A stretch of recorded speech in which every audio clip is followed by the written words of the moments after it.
Kailan niyo po naramdaman sa point ng career ninyo na nasabi niyo, I made it? Ay, pwede ako muna. Yes, go. Mas magaling ako sa iyo. Anyway, ganito yon. Nung nakita ko na yung mga kapatid ko, graduate ng lahat sila, maganda na nagiging pamilya nila, yung mga anak lang napapa-aral na sa mga exclusive schools. Hi, eto na. This is what I envisioned for them. Na yung pamilya ko, hindi lang ako ang kumakain ng matino, namamahay, may kotse, etc. Pati sila nagkameron na. That was the time na naramdaman ko na success. It's good to share your blessings to other people. Well, of course, ang pinakaunang pag-share mo ng blessings mo is yung pamilya mo. And then, kung may extra ka pa, doon ka lang makakalabas para tulungan yung ibang nasa labas ng pamilya mo. Community, bansa, etc. etc. Well, this is Pinoy Extreme and pag-uusapan natin ngayon yung success or yung mindset mentality ng mga OG LGBT when it comes to career, to success, and family and life. This is Pinoy Extreme. Let's do this! This is Pinoy Extreme. Yan. Doon ko Family natin. pa rin talaga. Oo. I never consider anything in my life that comes to me as a success. Para sa akin, lahat ng bagay na trabaho lang. And I have done my best. And to me, kasi napaaral ko lahat ng kapatid ko, nag-MBA sila, nag-master sila. Ako, high school graduate. Wala akong hanggang doon na lang ako. But hindi ko iniisip yun. Ang iniisip ko lang, kailan ko lang magtrabaho. And the rest of the money that I make, I roll into my business. My business is the one that goes around. Lahat ng kikitain ko, ikot lang ng ikot dyan. That's the reason it became big. I was able to convert myself into helping other people. Since 1984 up to the present, we're still doing isang gunting isang suklay. And we were able to graduate 186,000 poor Filipinos. Ito rin yung isa sa definition ng totoong pagtulong. Hindi yung bibidyoan mo yung may hihirap, tapos pagkakakitaan mo yung kahirapan nila, tapos galing doon sa kinita mo, kukuha ka ng kakarampot para itulong ulit or ipang video ulit sa may hirap. And the cycle goes on and on and on. Hindi yan tulong. Exploitation yun sa mga mahihirap. Kung gusto nyong tumulong sa mahihirap, kailangan nyo munang paunlarin yung mga sarili nyo. At kung may susobra doon sa kung anong meron kayo, that's the time that you could share those extras with other people. Hindi yung bibidyoan mo sila, pagkakakitaan mo yung kahirapan nila, tapos sasabihin mo tumulong ka. Hindi. Ikaw ang tinulungan. Hindi ikaw yung tumulong.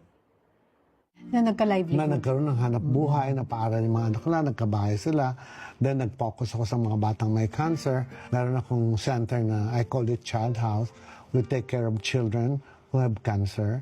And everything naman is just a matter of right connection. Tayo lahat makakatagpo ng mga tao na in one way or another will share the same vision as what we want.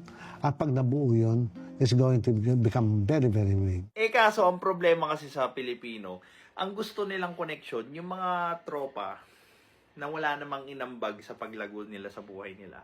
Yung mga taga-yes man lang, yung andyan lang pag masaya. Yung wala kang matututunang ibang bago.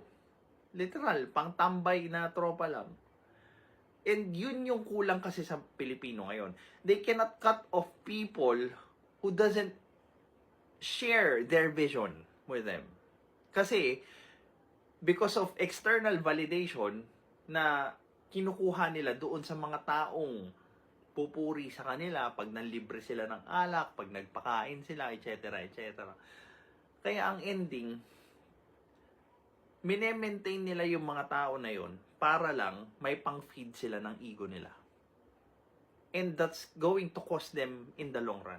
Kasi unang-una, walang growth na mangyayari sa'yo.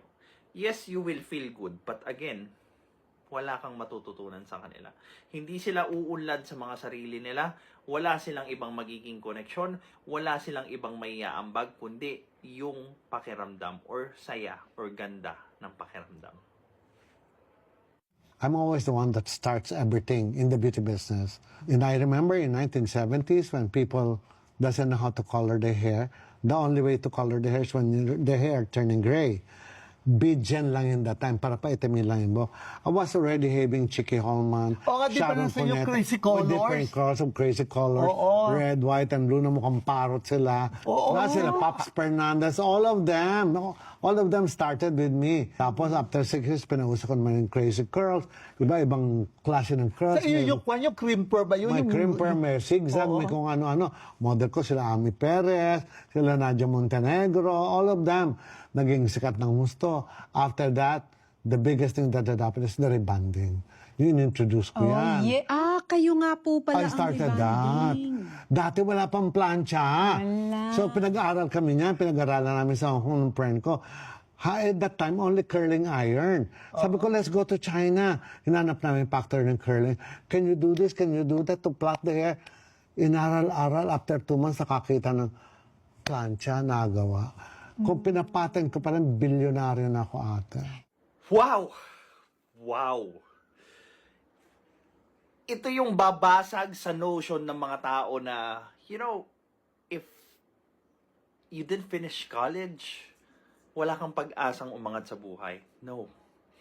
It's your attitude, your mindset that will push you towards greatness, towards abundance. Biruin mo, kahit high school graduate lang si Ricky Reyes, he pioneered rebanding sa Pilipinas. Dahil lang sa gusto niya. 'Di ba? It's his grit to discover, to revolutionize something. And because of that, kaya siya naging successful. Samantalang yung mga bading ngayon, mahirapan lang ng konti. Ay, ayoko na kasalanan to ng ibang tao, kasalanan ng gobyerno, kasalanan, 'di ba? Kaya walang nararating karamihan ng mga tao ngayon dahil masyado na silang reklamator. Masyado na silang umaasa sa tulong or sa gagawin ng ibang tao para sa kanila instead na sila mismo yung gagawa ng maganda para sa sarili nila. Si Mother Ricky po pala ang nag-start nun. From rebanding. Sobrang sikat nung rebanding. Yes. Lahat ng salon, nakikita mo yan sa labas Yes. ng salamin. To think na hindi nag-graduate si Mother Ricky High ng school. college. At hindi siya High school. scientist. Hindi siya scientist, pero inaral Nag-discover. niya. You know why? Because I take it as a hair science. Ang galing nga nito. Continuous Yeah. life. Kaya naging kaibigan ko yan eh. So, I want this to be a lesson for all, hindi lang para sa mga LGBT. May this become an inspiration for us to strive to greater heights even though the hurdles are there, yung mga challenges nandyan. Let's do with what we have. And after we become successful, that's the time that we could share what we have to the other generations, and that's what's going to be our legacy. Ang ganda. This is Pinoy Extreme. Have a good day.